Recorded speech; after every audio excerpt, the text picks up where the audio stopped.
اللہ اکبر، اللہ اکبر، اللہ اکبر، لا الہ الا اللہ واللہ اکبر، اللہ اکبر، اللہ اکبر، وللہ الحمد، اللہ اکبر کبیرا والحمد للہ کثیرا وسبحان اللہ بکرۃ وأصیلا۔ اللہ اکبر، اللہ اکبر، سبحان اللہ والحمد للہ ولا الہ الا اللہ واللہ اکبر، ولا حول ولا قوة الا باللہ العلی العظیم۔ عشرہ ذی الحجہ میں کیے گئے نیک اعمال کا اجر و ثواب اللہ کریم بڑھا دیتا ہے۔ یہ بات پچھلے لیکچر میں احادیث کی روشنی میں ہم نے بہت اچھے سے سمجھ لی تھی۔ عبادت کیا ہے؟ کیا صرف اور صرف جو نماز، روزہ اور جو عبادات کی عملی شکل اللہ تعالیٰ نے ہمیں بتائی ہے، کیا صرف وہی عبادات ہیں؟ ایسا نہیں ہے۔ مومن کا ہر عمل جو شریعت کے تابع ہو وہی عبادت ہے، حتیٰ کہ ہمیں پتہ چلتا ہے کہ رزق حلال کمانا بھی عین عبادت ہے۔ ہم جو اپنی زندگی کے معمولات اللہ اور اس کے رسول صلی اللہ علیہ وآلہ وسلم کے احکامات کے تحت رہتے ہوئے نیک نیتی کے ساتھ سر انجام دیتے ہیں، وہ بھی عبادت ہے۔ مومن کا ہر عمل عبادت ہے، نیت کا اخلاص اور رب کی فرما برداری شرط ہے۔ آج ہم جن موضوعات پر بات کریں گے ان میں ہم ان عبادات کو دیکھیں گے جو کرنے کے کام ہیں۔ کرنے کے بہت سارے کام ہیں جو ہم کرتے ہیں، صرف اور صرف نیت کا اخلاص اگر درست ہو تو وہی نیکی کے کام بے حد ایک اعلیٰ عبادت کا درجہ پا سکتے ہیں۔ آج ہم ان باتوں کو دیکھیں گے اور محبت اور دوستی صرف اللہ کے لیے، اس چیز کو ہم سمجھنے کی کوشش کریں گے۔ اور اس کے علاوہ عشرہ ذی الحجہ میں درود پاک کی جو اہمیت ہے وہ کیا ہے، اور درود پاک کی کثرت ہمیں اس عشرے میں کیوں کرنی چاہیے، اس بات پر بھی ہم جو ہے گفتگو کریں گے انشاءاللہ۔ اور اس کے بعد پھر ہم اس عشرے کی جو سب سے جو پیک ایام ہیں، ایام حج ہیں، یوم عرفہ ہے، اس میں جو سب سے افضل عبادت ہمیں بتائی گئی ہے حج کی عبادت ہے۔ اور حج کی عبادت کی جب بات ہوتی ہے تو ہمیں حضرت سیدنا ابراہیم اور ان کے پیارے بیٹے حضرت سیدنا اسماعیل علیہ السلام کی طرف ہماری توجہ فوراً چلی جاتی ہے۔ تو آج ہم حضرت سیدنا ابراہیم کی سیرت پر بھی کچھ گفتگو کریں گے۔ حضرت سیدنا ابراہیم سے ہماری نسبت بے حد اہمیت کی حامل ہے، اور ہمارا قلبی اور روحانی تعلق حضرت سیدنا ابراہیم کے ساتھ استوار ہونا کیوں ضروری ہے، اس بات کو بھی ہم آج کی نشست میں سمجھنے کی کوشش کریں گے انشاءاللہ۔ آج کی جو میٹنگ ہے اس میں ہم اسی چیز کو یہی لرننگ ہے ہماری، یہی حدیث آج کی جو بیس ہے ہماری، آج کے دن کا جو سبق ہے، ہم یہی پکا کریں گے کہ ان 10 دنوں میں ہم کوشش کریں کہ اپنے جو معمولات ہیں ان کو ریشیڈیول کریں، اور زیادہ سے زیادہ ہم اپنی جو عبادات کے اوقات ہیں ان کو بڑھا دیں۔ اور اس کے علاوہ جو نیک اعمال ہیں، عبادات کے اوقات کو بڑھانے کی جو ٹپس ہیں ان میں یہ ہے کہ اگر ہم نمازیں پڑھتے ہیں، اور نمازیں جو ہیں ہم صرف فرض پڑھ رہے ہیں، تو جیسے رمضان المبارک میں ہم اپنے فرائض جو ہیں اس کے ساتھ ساتھ نوافل کا، اور بعض لوگ کہتے دیکھتے ہیں ہمارے پاس کام کا برڈن زیادہ ہے تو وہ سنتیں بھی چھوڑ دیتے ہیں اور کہ صرف ہمارے فرض ادا ہو جائیں. تو کوشش یہ کریں کہ کم از کم ان 10 دنوں میں ہم اللہ تعالیٰ ہمیں ہمت اور توفیق دے کہ ہم نوافل اور سنتوں کے ساتھ اپنی پوری کی پوری نمازیں پڑھ سکیں، اور تہجد جو ہے اس کے قیام کو تھوڑا سا ہم طویل کریں، اور کوئی نہ کوئی ٹارگٹ ہم رکھ لیں کہ ان 10 دنوں میں ہم نے کوئی سورت جو ہے قرآن کریم کی وہ زبانی یاد کرنی ہے، اس کے اوپر تھوڑی سی ہم ایفرٹ لگا لیں، تھوڑا زیادہ ٹائم لگا لیں، اور نیکی کے کاموں میں جو ہے صدقہ خیرات جو ہم کر رہے ہیں اس میں تھوڑا اضافہ کر دیں، اور اس کے علاوہ جو دین کا علم حاصل کرنا ہے، دین کا علم حاصل کرنا ہمیں اس بات کا پتہ ہے کہ یہ بہت افضل کام ہے، بے حد اس کا اجر و ثواب ہے، اور دین کے لیے ایک دوسرے سے محبت کرنے والوں کو جو اجر ثواب اللہ تعالیٰ دیتا ہے، اس کے بارے میں بھی ہمیں نبی کریم صلی اللہ علیہ وسلم کی حدیث سے جو پیغام پہنچتا ہے کہ روز قیامت جو ہے کچھ لوگ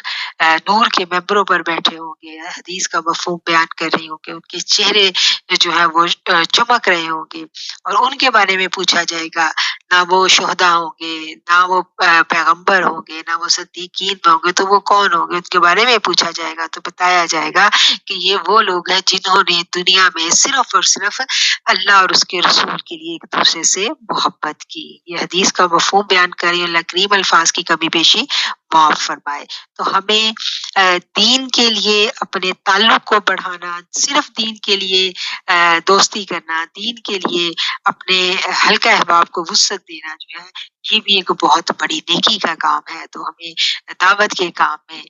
اس چیز کو بھی ہم نے رکھنا ہے کہ ہماری دوستیاں جو ہیں وہ خالص ہو جائے اللہ کے لیے، وہ خالص ہو جائے رسول اللہ صلی اللہ علیہ وآلہ وسلم کے لیے، ہماری محبتیں خالص ہو جائے صرف اور صرف اس لیے ہم ایک دوسرے سے محبت کریں کہ ہمارا ایک دوسرے کے ساتھ دین کا تعلق ہے. جیسے یہ ہم زوم کلاس لیتے ہیں، ہم نے ایک دوسرے کو دیکھا بھی نہیں ہوتا، اور اس احساس کو ہم اپنے اندر ضرور جگائیں کہ جتنے میرے زوم کلاس کے ساتھی ہیں میں ان کے لیے ڈیلی دعا کروں، ان کو اپنی دعاؤں میں شامل کروں. جب ہم ایک دوسرے کے لیے دعا کرتے ہیں تو غیر محسوس طریقے سے جن لوگوں کو ہم اپنی دعا میں شامل کر لیتے ہیں، غیر محسوس طریقے سے ان لوگوں کے لیے ہمارے دلوں میں ایک محبت کا احساس جو ہے یہ پیدا ہونا شروع ہو جاتا ہے. تو اس احساس کو ہم نے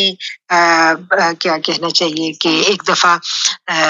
دوبارہ ریشیڈیول کرنا ہے، اس احساس کو بڑھا دینا ہے، اور شعوری طور پر اپنے ساتھیوں کے لیے دعا کرتے رہنا ہے. جب ہم اپنے لیے دعائیں کریں اور ہم سوچیں کہ مسلمان بہن بھائی کے لیے غائبانہ دعا کرنا بہت زیادہ اجر و ثواب کا باعث ہے، یہ بہت بڑی عبادت ہے، تو پھر ہم پوری تندہی کے ساتھ غائبانہ اپنے دینی بہن بھائیوں کے لیے دعا کریں. اور باقی سب لوگوں کے لیے تو ہم کرتے ہیں نا، اپنے بچوں کے لیے کرتے ہیں، شوہروں کے لیے، والدین کے لیے،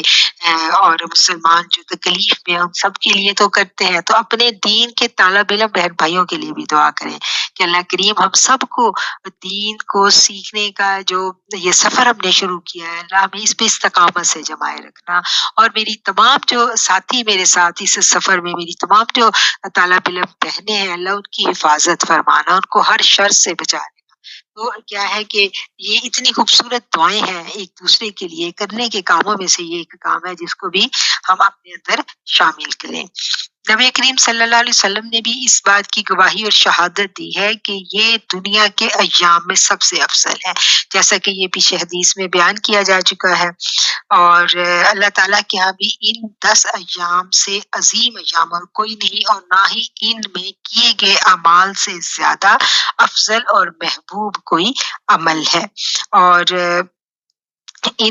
اس بات کو ہم نے بہت اچھا سا دیکھ لیا، بہت اچھا سا سمجھ لیا کہ یہ ایام بہت افضل ہے. اور ان ایام میں ہم دیکھتے ہیں کہ حج بھی آتا ہے، اور حج کا وہ موقع تھا جب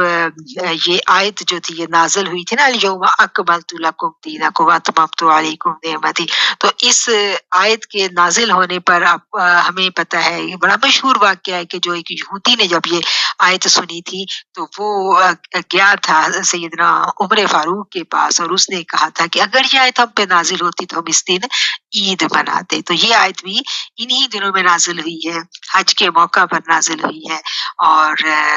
بہت بہت کرم اللہ کا، بڑا شکر اللہ کا کہ اللہ کریم نے ہمیں نبی کریم صلی اللہ علیہ وآلہ وسلم کا امتی بنایا، وہ خوبصورت رسول، وہ خوبصورت پیغمبر ہمیں دیے کہ جن سے صرف اور صرف ہم اگر محبت میں خالص ہو جائیں، محبت میں ہم ڈوب جائیں تو ہمارے سارے ہی بیڑے پار ہیں،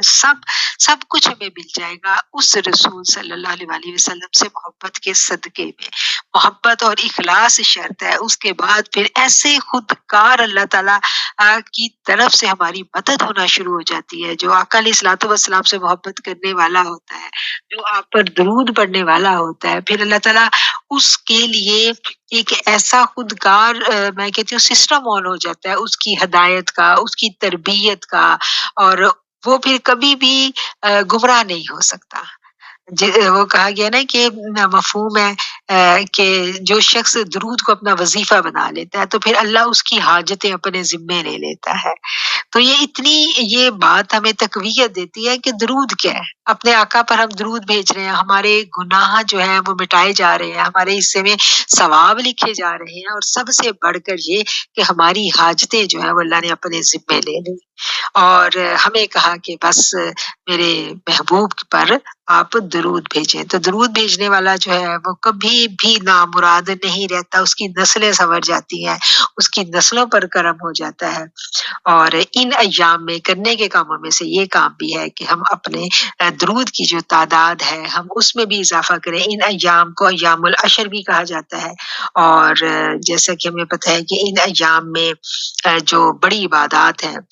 اس میں حج ہے، تو حج کو ہم دیکھیں کہ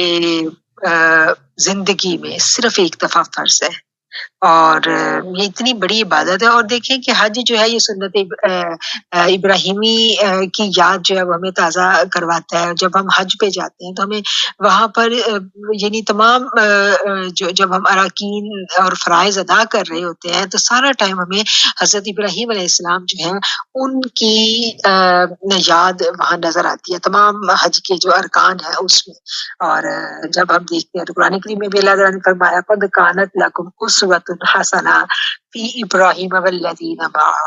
بے شک ابراہیم اور ان کی جمعیت مسلمانوں کے لیے اسوہ حسنہ ہے۔ ہم سب دین ابراہیمی پر ہیں، ہم سب کا تعلق دین ابراہیمی کے ساتھ ہے، اور اسلام جو ہے یہ دین ابراہیمی کی ہی فائنل صورت ہے۔ اور ہمیں پتہ ہے کہ اس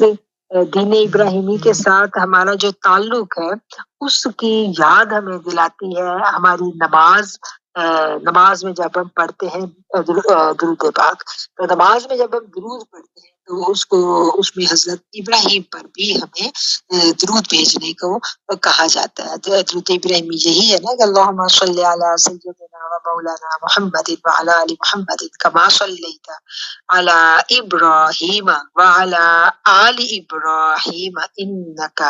حمید مجید، اللہم بارک علی محمد وعلی آل محمد کما بارکت علی ابراہیم وعلی آل ابراہیم انک حمید مجید۔ تو یہ پورے کا پورا جو درود ہے نماز میں پڑھنے والا، اس میں ہم دیکھتے ہیں کہ ہمارا حضرت ابراہیم علیہ السلام کے ساتھ ایک جو قلبی تعلق ہے،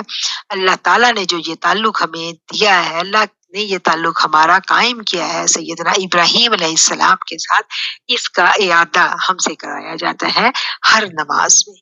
تو پھر ہمیں جو خانہ کعبہ ہے وہاں جاتے ہیں تو اس کو دیکھتے ہیں تو فوراً ہمیں حضرت ابراہیم علیہ السلام جو ہے وہ یاد آتے ہیں، ان کا وہ بیت اللہ شریف کو تعمیر کرنا یاد آتا ہے۔ حضرت ابراہیم کا ہم دیکھتے ہیں کہ قرآن کریم میں کی 22 صورتوں میں حضرت ابراہیم علیہ السلام کا ذکر آیا ہے، اور اللہ تعالیٰ نے آپ کو قرآن کریم میں مختلف ناموں کے ساتھ جو ہے وہ پکارا ہے۔ خلیل اللہ کہا گیا، امام الناس کہا گیا، حنیفہ کہا گیا، اور قرآن کریم میں پوری کی پوری ایک سورت بھی ہے سورہ ابراہیم جو ہمیں نظر آتی ہے۔ اور پھر ہمیں یہ پتہ چلتا ہے کہ حضرت ابراہیم خلیل اللہ جو ہے ان کے لیے جنت سے خلت آئی تھی، جنت سے ان کے لیے لباس اللہ تعالیٰ نے بھیجا تھا، اور بڑا خوبصورت تعلق ہے ہمارا حضرت سیدنا ابراہیم کے ساتھ۔ اور یہ جو ان دنوں میں ہمیں حضرت ابراہیم علیہ السلام کے ساتھ جو اپنا تعلق ہے اس کا بھی اعادہ کرنا ہے، اور اس تعلق کا اعادہ کرنے کے لیے ہمیں سیدنا ابراہیم کی زندگی کی طرف جانا پڑے گا۔ ہم تھوڑا سا حضرت ابراہیم کی زندگی کو دیکھیں تو حضرت ابراہیم علیہ السلام جو ہے ان کی جب پیدائش ہوئی تھی تو تاریخ کی کتابوں میں جب ہم پڑھتے ہیں تو ہمیں پتہ چلتا ہے کہ جب ان کی پیدائش ہوئی تھی تو نجومیوں نے آسمان پر ایک علامت دیکھی، اور وہ علامت دیکھنے کے بعد انہوں نے اس وقت کا جو بادشاہ تھا نمرود اس کو خبردار کیا کہ آج ایک ایسا بچہ پیدا ہوا ہے، اس کو قتل کروا دیں ورنہ آپ کی جو سلطنت ہے، آپ کی سلطنت کے لیے وہ بچہ بڑا خطرناک ہوگا۔ اور بادشاہ نے پتہ کروایا اور اس بچے کو قتل کرنے کا حکم دیا۔ ان کے جو رشتہ دار تھے ان کے ذریعے ان کے باپ کو خبر پہنچی تو انہوں نے فوراً اپنے بیٹے کو اور اپنی بیوی کو جا کے کہیں باہر غار میں چھپا دیا، اور جو بادشاہ کے اہلکارے تھے انہوں نے کسی اور کا بچہ جو ہے وہ پکڑ کر قتل کر دیا۔ بس اللہ تعالیٰ نے جیسے حضرت موسیٰ کی ہم دیکھتے ہیں اللہ کریم نے حفاظت کی، اس طرح حضرت ابراہیم کی بھی اللہ تعالیٰ نے حفاظت کی، اور پھر قرآن کریم میں مختلف مقامات پر حضرت ابراہیم کے مختلف واقعات ہمیں ملتے ہیں۔ سب سے بڑا واقعہ تو وہ ہے نا کہ جب حضرت ابراہیم کو نمرود نے آگ میں ڈالا تھا تو اللہ تعالیٰ، وہ اتنا خوبصورت واقعہ ہے جب ہم اس واقعہ کو دیکھتے ہیں کہ کس طرح اس بادشاہ نے کتنے دن وہ آگ بھڑکائی تھی، اور اس آگ میں جب ڈالا جانے لگا اتنی بڑی آگ تھی کہ وہ بادشاہ یہ چاہ رہا تھا کہ آپ کو بالکل آگ کے سینٹر میں پھینکا جائے۔ اس کے لیے پھر کہتے ہیں کہ اس زمانے میں اس بادشاہ نے وہ منجنیق جو تھی وہ تیار کروائی کہ لوہے کے رسوں کے ساتھ وہ باندھی گئی، اور اس میں بٹھا کے آپ کو رسے ہلا کے آگ کے سینٹر میں ڈالا جانا تھا، اور آپ کو جب ڈالا جانے لگا تو آپ کا لباس تک اتروا لیا کیا، یعنی جتنی حضرت سیدنا ابراہیم نے قربانیاں دی ہیں اللہ کی راہ میں، ہم دیکھتے ہیں ان کی قربانیوں کو، ہم دیکھیں تو ان کی ساری زندگی جو ہے نا قربانی پہ قربانی، قربانی پہ قربانی ہمیں نظر آتی ہے۔ ہم ان کی زندگی کو پڑھتے ہیں تو اتنا زیادہ ان کو آزمایا اللہ تعالیٰ نے، اتنا زیادہ آزمایا، اور پھر ہر آزمائش میں وہ کس طرح پورے اترے۔ اور جب آپ کو ڈالا گیا تو ہمیں پتہ چلتا ہے کہ فرشتہ جو ہے وہ بھاگا تھا، حضرت جبرائیل علیہ السلام آپ کے پاس آئے اور انہوں نے آپ سے کہا کہ میں آپ کی مدد کروں، تو انہوں نے کہا کہ کیا اللہ نہیں دیکھ رہا؟ انہوں نے کہا اللہ دیکھ رہا ہے، تو انہوں نے کہا بس پھر حسبنا اللہ و نعم الوکیل، یہ ابراہیم کی دعا ہے نا، تو انہوں نے کہا تھا کہ میرے لیے میرا اللہ ہی کارساز کافی ہے۔ تو پھر اللہ نے کیا کیا کہ اللہ تعالیٰ نے آپ کے لیے جنت سے خلت بھیجی، آپ کے لیے وہ کرتا بھیجا گیا جو ہم دیکھتے ہیں کہ وہ بنی اسرائیل کے پیغمبروں میں نسل در نسل جو ہے وہ منتقل ہوتا تھا، وہ برکتوں والا کرتا کہ وہ آسمانوں سے آیا ہوا تھا،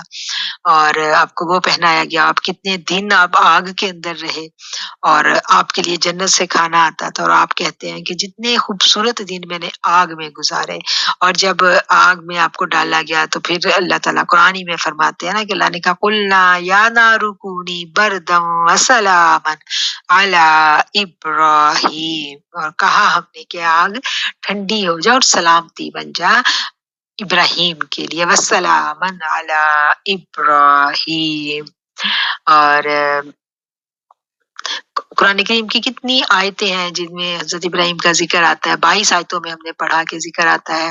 وہ بھی جب ہم نماز شروع کرتے ہیں تو نماز شروع کرنے سے پہلے جو نماز کی نیت کے طور پر ہمیں دعا پڑھنے کا کہا جاتا ہے، انی وجہت وجہی للذی فطر السماوات والارض حنیفا وما انا من المشرکین، یہ بھی حضرت سیدنا ابراہیم علیہ السلام ہی کی نسبت جو ہے یہ آیت ہمیں یاد کرواتی ہے۔ اور آگ میں اتنے دن رہے، اللہ تعالیٰ نے وہاں سے اس آزمائش میں، اس امتحان میں سے آپ کو کامیاب کیا۔ پھر ہم دیکھتے ہیں کہ کس طرح آپ نے اللہ تعالیٰ سے سوال کیا تھا، اللہ کے ساتھ دوستی کی نا، اللہ نے آپ کو خلیل اللہ کہا ہے، اپنا دوست کہا ہے، اور اللہ تعالیٰ نے آپ کو جب آپ نے سوال کیا تھا زندگی اور موت کا، حیات جو ہے، حیات بعد از موت کے بارے میں انہوں نے اللہ تعالیٰ سے سوال کیا تھا، تو اللہ نے ان سے کہا تھا وَإِذْ قَالَ إِبْرَاهِيمُ رَبِّ أَرِنِي كَيْفَ تُحْيِي الْمَوْتَىٰ قال اولم تؤمن قال بلا ولکن لیطمئن قلبی، اور جب ابراہیم نے کہا اے میرے رب مجھے دکھا دیجئے کہ کس طرح آپ مردے کو زندہ کرتے ہیں، تو کہا اس پر تیرا ایمان نہیں؟ بولے کیوں نہیں، ایمان تو ہے لیکن میں اپنے دل کا اطمینان چاہتا ہوں۔ اور یہ واقعہ پورے کا پورا میں قرآن میں ملتا ہے کہ پھر کس طرح حضرت ابراہیم کے دل کے اطمینان کے لیے اللہ تعالیٰ نے ان کو یہ سب دکھایا۔ اللہ نے کہا کہ 4 پرندے لو، انہوں نے 4 پرندے لیے، ان کو اپنے ساتھ مانوس کیا، اور پھر ان کو اللہ نے کہا کہ اب ذبح کرو، ذبح کرنے کے بعد مختلف سمتوں میں رکھو، پھر ان کا نام لو، وہ دوڑے آئیں گے تمہارے پاس۔ اللہ تعالیٰ نے انہوں نے جب اللہ سے کہا تو اللہ نے اس کے اوپر ان کو پورے کا پورا جو ان کے دل کے اطمینان کے لیے اللہ نے ان کو اس پوری جو زندہ کرنا مرنے کے بعد اس کا تجربہ جو ہے وہ آپ کو آپ کی آنکھوں کے سامنے سے گزارا۔ حضرت ابراہیم علیہ السلام کے بارے میں ہمیں پتہ چلتا ہے کہ آپ کی جو پہلی بیوی تھی وہ سارہ تھی، اس کے بعد آپ جو ہے ٹریولنگ میں تھے، پھر آپ کی جو اس وقت کا جو ایک بادشاہ تھا، جب آپ سفر کرتے ہوئے اس کے ملک پہنچتے ہیں تو اس نے آپ کو ایک روایات میں ہمیں پتہ چلتا ہے کہ وہ بادشاہ کی بیٹی تھی، اس نے وہ آپ کو تحفے میں دی، اور اس زمانے میں جو اس قوم میں یہ تھا کہ جب وہ یعنی تحفے میں دی گئی تو حضرت ابراہیم نے ان سے شادی کی، ان کا نام تھا حضرت ہاجرہ۔ تو اس زمانے کے جو رسم و رواج تھے اس کے مطابق جو سیکنڈ وائف ہوتی تھی اس کی حیثیت لونڈی کی سی ہوتی تھی۔ تو جو یہودیوں کی جو کتابیں ہیں اس سے جو تفاسیر ہمیں ملتی ہیں، تفصیلات ملتی ہیں یہ حضرت ہاجرہ کے بارے میں، تو اس میں ہمیں پتہ چلتا ہے کہ وہ حضرت ہاجرہ کو ایک لونڈی کی حیثیت دیتے تھے، اور پھر جب حضرت ہاجرہ کے ہاں بیٹا پیدا ہوتا ہے اور وہ بیٹا جو ہے وہ اپنے باپ کے ساتھ مل کے بیت اللہ شریف کی دیواریں بلند کرتا ہے اور پھر وہ دعا کرتا ہے، اور پھر اسی نسل سے آقا علیہ الصلوۃ والسلام پیدا ہوتے ہیں۔ تو کیا ہے کہ حضرت اسماعیل حضرت ہاجرہ کے بطن سے پیدا ہوئے اور ان کو اتنا بڑا مقام ملا۔ تو اس سارے کے سارے واقعے میں جب ہم پڑھتے ہیں نا کہ یہودیوں کو بڑا بغض تھا آقا علیہ الصلوۃ والسلام سے، تو ہمیں یہ پتہ چلتا ہے کہ ان کے بغض کی وجہ یہ تھی کہ ان کی کتابوں میں لکھا تھا کہ وہ ایک لونڈی کے بیٹے تھے، اور اس وجہ سے وہ جو دوسری جو نسل تھی حضرت اسحاق سے جو نسل آئی تھی اس سے باقی کے پیغمبر سارے کے سارے اس نسل سے آئے تھے، تو اس وجہ سے وہ دل میں بغض رکھتے تھے۔ یہ بنی اسرائیل کی بات ہو رہی ہے، لیکن میرے رب نے ہم دیکھتے ہیں کہ حضرت ہاجرہ کی قربانی کو قبول کیا۔ حضرت ہاجرہ کی قربانی کو دیکھیں تو ان کی کتنی بڑی قربانی تھی، کتنی وفادار وہ عورت تھی اور کتنی اللہ والی وہ عورت تھی کہ اس عورت نے اپنے شوہر کا ساتھ دیا جب کہا گیا کہ سفر کرو چلو، یعنی دعا مانگی تھی انہوں نے، دعا کے بعد اللہ تعالیٰ نے بڑھاپے میں ان کو بیٹا عطا کیا، اور اس بیٹے کو لے کے انہوں نے سفر کیا، ٹریولنگ کی۔ وہ لوگ پہنچے ہیں جب کہتے ہیں کہ جبرائیل جو تھے وہ ان کو لے کے گئے تھے انسانی صورت میں، آگے آگے چلتے تھے اور پیچھے پیچھے یہ میاں بیوی تھے، اور جب رستے میں فلسطین کی خوبصورت وادی آئی تو ان میاں بیوی نے سوچا کہ شاید یہی اللہ نے ہمیں رکوانے کا حکم دینا ہو، تو انہوں نے پوچھا جبرائیل نے کہا نہیں آگے چلے۔ آگے جاتے جاتے جب سنگلاخ پہاڑ آئے، دیکھیں اب تو مکہ نے بڑی ترقی کر لی ہے، اس کے باوجود بھی جو ہی ہم مکہ شہر سے تھوڑا سا باہر نکلتے ہیں تو کتنے کالے سیاہ پہاڑ ہیں، کتنے سنگلاخ پتھروں والے پہاڑ ہیں۔ تو وہ ان پہاڑوں میں بے آبان، بالکل بے آبان، کوئی آبادی نہیں، کوئی پانی نہیں، کوئی درخت نہیں، گرمی بھی زوروں پہ، مکہ میں تو پورا سال ہی گرمی رہتی ہے۔ تو وہاں پر جب وہ نوجوان بیوی اور چھوٹا سا بچہ اس کو لے کے سیدنا ابراہیم پہنچتے ہیں جبرائیل کی مائیت میں، تو جبرائیل کہتے ہیں کہ جہاں پر حکم دیا اللہ نے کہ اپنے بیوی بچے کو چھوڑ کے چلے جاؤ، اور حضرت ابراہیم جو ہے وہ اپنی اس بیوی کو چھوڑ کے جب جانے لگتے ہیں تو وہ اتنی خوبصورت تاریخ کی کتابوں میں ہمیں پتہ چلتا ہے کہ جب حضرت ہاجرہ جو تھی، جب ان کو چھوڑ کے چھوٹے سے بچے کو ان کا شوہر جا رہا ہے، اور انہوں نے صرف اتنا پوچھا کہ کیا یہ اللہ کا حکم ہے کہ آپ ہمیں چھوڑ کے جا رہے ہیں؟ تو سیدنا ابراہیم نے کہا ہاں. تو اس بیوی نے ایک لفظ نہیں کہا، ایک لفظ بھی نہیں بولی، وہ خاموش ہو گئی، بالکل چپ. اور پھر کیا ہے کہ سیدنا ابراہیم اپنی بیوی اور بچے کو اللہ کے حوالے کر کے چلے گئے، اور وہ دونوں تنہا تھے وہاں، ننھا سا بچہ، جوان عورت اور سنگلاخ پہاڑ. ہم بھی عورتیں ہیں، ہم اگر اس سچویشن میں جا کے اپنے آپ کو رکھیں اور ہم سوچیں کہ ایسا سخت امتحان اگر کسی پہ آ جائے تو وہ کیا کرے گی عورت؟ ہم؟ تو جواب سوال کرنے والے تو بڑے تھے، کہہ سکتی تھی نا اللہ کو نہیں نظر آ رہا، میں یہاں کیسے رہوں گی. بڑے سوال تھے نا کرنے والے. تو یہ کیسا دین ہے، یہ کیسی ہمارے اوپر سختی ہے، میں بچہ لے کے کیسے رہوں مطلب. لیکن نہیں، اس عورت کا صبر دیکھے، کتنا صبر تھا اس کا کہ اس نے صرف ایک سوال کیا اور پھر وہ خاموش ہو گئی. اور پھر اللہ تعالیٰ نے ان کو چن لیا، ان کو فضیلت دی. اور ہمیں پتہ چلتا ہے کہ آج بھی صحن حرم میں ان کی قبر موجود ہے، حضرت ہاجرہ کی. اور پھر اس بچے کے ساتھ وہ کس طرح پانی کے لیے تڑپی ہیں. کیسے ہم لے کے جائیں نا اپنے آپ کو اس پوری سچویشن میں، تو ہمیں پتہ چلتا ہے کہ چھوٹا سا بچہ ہو، پانی کے لیے تڑپ رہا ہو، اور ماں بھاگ رہی ہے ایک پہاڑ سے دوسرے پہاڑ بھاگ رہی ہے. جہاں جہاں اس ماں کے قدم تیز بھاگے، میں سوچتی ہوں اللہ نے وہ فٹ سٹیپس جو ہے نا وہ نوٹ کر لیے. اور آج تک ہزاروں برس بیت گئے اس جگہ پر، آج بھی اللہ نے سارے مردوں سے کہا ہے کہ اتنی جگہ پہ تیز بھاگنا ہے. صحیح تو پوری کی پوری آپ دیکھیں طواف کرنا مشکل نہیں ہے، طواف فٹافٹ ہو جاتا ہے، اور صحیح بڑی مشکل ہوتی ہے. صحیح میں انسان بڑا تھکتا ہے. جب ہم صحیح کرتے ہیں صفا مروا کی تو وہ 7 چکر آسان نہیں ہوتے، کتنے لمبے چکر ہیں. اور وہ عورت کس بے قراری میں بھاگی ہوگی. اب تو بڑے پیارے فرش ہیں نیچے، اور اس عورت کے پاؤں کے نیچے تو پتھر تھے. اور پھر اس کا بیٹا رو رہا تھا، وہ تڑپ کے ساتھ بھاگ رہی تھی. اور ایک ایک قدم اللہ نے اس کا چن لیا، قبول کر لیا. اور آج کسی مرد کا حج پورا نہیں ہوتا. ہر سال جب یہ عشرہ ذی الحجہ آتا ہے، میں سوچتی ہوں عشرہ ذی الحجہ کی اتنی فضیلت جو اللہ نے رکھی ہے، تو مجھے تو کبھی کبھی لگتا ہے شاید یہ بی بی ہاجرہ کے صدقے یہ فضیلتیں ملی ہیں، اس عورت کے صدقے. اس عورت کا صبر بہت بڑا تھا، بہت بڑا صبر تھا اس عورت کا، کہ جو اس نے وہ ٹائم گزارا ہوگا وہاں. اور پھر دیکھیں وہ پانی نکلا، کتنے برس بیت گئے، آج تک وہ پانی رحمتوں والا ہے، آج تک وہ پانی برکتوں والا ہے، آج تک وہ پانی جو ہے ہر مسلمان کی چاہت ہے کہ ہمیں چند قطرے ہی مل جائیں، زمزم کے مل جائیں. اور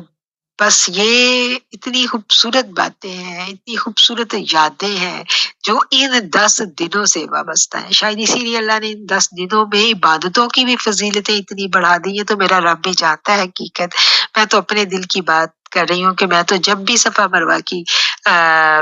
صحیح کرتی تھی تو بس ہر قدم پہ بی بی ہاجرہ کو ہی یاد آتی تھی. بی بی ہاجرہ کہ وہ کیسی عورت تھی، کہاں بچہ پڑا ہوگا، وہ کیسے بچے کو چھوڑ کے پانی کی تلاش میں بھاگی ہوگی. وہ تھوڑا فاصلہ نہیں ہے، اچھا خاصا ٹائم لگ جاتا ہے صحیح کرنے میں. تو آپ تو فٹافٹ ہو جاتا ہے، لیکن صحیح میں بڑا ٹائم لگ جاتا ہے. اور صحیح کرتے ہوئے اگر ہم پوری کی پوری وہ اپنی یادداشت کو اس زمانے میں لے کے جائیں تو بلیو کریں آج بھی ان پہاڑوں کی سختی میں جو ہے ہمیں حضرت ہاجرہ کا لمس جو ہے وہ محسوس ہو سکتا ہے. تو آف کرتے جائیں، کبھی پاؤں اتنے نہیں تھکیں گے. صحیح کریں تو پاؤں میں مجھے تو ایسے لگتا ہے کہ جب ہم صحیح کرتے ہیں تو وہ جو پاؤں ہے نا ایسے لگے گا کہ شاید ایسے ہی بی بی ہاجرہ کے پاؤں جو ہیں انہی پتھروں پہ پڑ رہے ہوں گے. اور وہ جو ان کے پاؤں کی تڑپ ہے نا وہ آج بھی اگر کوئی دل سے صحیح کرے تو وہ محسوس کر سکتا ہے اس تڑپ کو، اس تکلیف کو، اس ماں کی اس تکلیف کو. پھر جہاں وہ ہری ہری ٹیوبیں جو ہیں وہ جگمگا رہی ہوتی ہیں، وہاں پر بھی ہمیں حضرت ہاجرہ کی وہ جو بے قراری تھی تیزی تھی دل کی، وہاں پر وہ سپیڈ تیز کر دیتی تھی، اور وہ اتنے ایک قدم آج بھی ہر مرد سے کہا اللہ نے کہ تم تیز بھاگو، تم ادھر تیز بھاگو۔ اور مجھے یاد آتا ہے کہ جب وہ بچے تھے میرے ساتھ تو ہم صحیح کر رہے تھے، تو میں نے اپنے بیٹوں سے کہتی تھی کہ یہاں پر تم لوگ تیز بھاگا کرو، تو کہتے تھے، میرا بیٹا کہتا کیوں یہاں تیز کیوں چلنا ہے؟ تو میں نے کہا کہ میں نے واقعہ اس کو سنایا، تو اس نے کہا وہ تو عورت تیز بھاگی تھی، تو اماں پھر آپ لوگ تیز کیوں نہیں بھاگتے، ہمیں کیوں کہا گیا ہے؟ تو میں نے کہا بیٹا وہ اپنے بیٹے کے لیے بھاگی تھی نا تیز، تو یہ بیٹوں کو یاد کروایا گیا کہ ماں کا کیا مقام ہے، کیا رتبہ ہے ماں کا۔ تو اگر ہم سوچیں تو اس یاد میں بچوں کے لیے، مردوں کے لیے بھی یاد ہے، مردوں کے لیے بھی سبق ہے کہ ایک ماں کی تڑپ جب رب تک پہنچتی ہے تو پھر رب بھی کیا حکم صادر فرما دیتا ہے، پھر رب بھی کیا قدر کرتا ہے اس ماں کی تڑپ کی، کہ ہر فرد جو بھی میرے گھر آئے گا وہ میری اس بندی کے قدموں کے نشانوں پر بھاگے گا تو اس کا حج مکمل ہوگا، اس کے بنا نہیں ہوگا۔ اور حج کی ساری کی ساری یادداشتیں بڑی پیاری ہیں، انشاءاللہ ہم ان واقعات کو لے کر کے آگے چلیں گے۔ اب مجھے لگ رہا ہے کہ ہمارا ٹائم جو ہے وہ مکمل ہو رہا ہے، ان الفاظ کے ساتھ میں آپ لوگوں سے جو ہے وہ آج کی گفتگو کو سمیٹتی ہوں۔ دعوانا ان الحمدللہ رب العالمین۔ کعبے کی رونق، کعبے کا منظر، اللہ اکبر، اللہ اکبر، دیکھوں تو دیکھے جاؤں برابر، دیکھوں تو دیکھے جاؤں برابر، اللہ اکبر، اللہ اکبر، حیرت سے خود کو کبھی دیکھتا ہوں اور دیکھتا ہوں کبھی میں حرم کو، حیرت سے خود کو کبھی دیکھتا ہوں اور دیکھتا ہوں کبھی میں حرم کو، لایا کہاں مجھ کو میرا مقدر، اللہ اکبر، اللہ اکبر، کعبے کی رونق، کعبے کا منظر، حمد خدا سے تر ہے زبانیں، کانوں میں رس گھولتی ہیں اذانیں، کانوں میں رس گھولتی ہیں اذانیں، بس ایک صدا رہی ہے برابر، اللہ اکبر، اللہ اکبر، یاد آ گئی جب اپنی خطائیں، یاد آ گئی جب اپنی خطائیں، اشکوں میں ڈھلنے لگی التجائیں، رویا رویا غلاف کعبہ پکڑ کر، رویا غلاف کعبہ پکڑ کر، اللہ اکبر، اللہ اکبر۔ بھیجا ہے جنت سے تجھ کو خدا نے، چوما ہے تجھ کو میرے مصطفیٰ نے، چوما ہے تجھ کو میرے مصطفیٰ نے، اے سنگ اسود تیرا مقدر۔ اللہ اکبر، اللہ اکبر۔ کعبے کی رونق، کعبے کا منظر، اللہ اکبر، اللہ اکبر۔ کس کو ادب یہ سکھاتے نہیں ہیں، کعبے کے اوپر سے جاتے نہیں ہیں، کعبے کے اوپر سے جاتے نہیں ہیں۔ کتنے کتنے مؤدب ہے یہ کبوتر، اللہ اکبر، اللہ اکبر۔ تیرے کرم کی کیا بات مولا،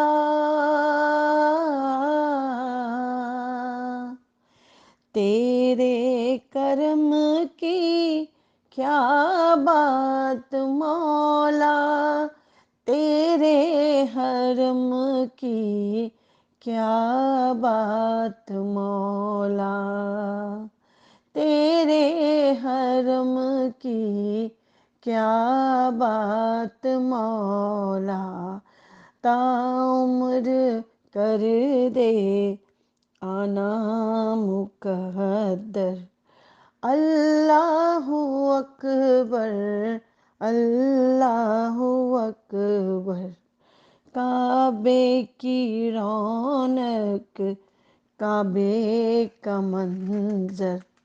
اللہ اکبر، اللہ اکبر۔ دیکھوں تو دیکھے جاؤں برابر، اللہ اکبر،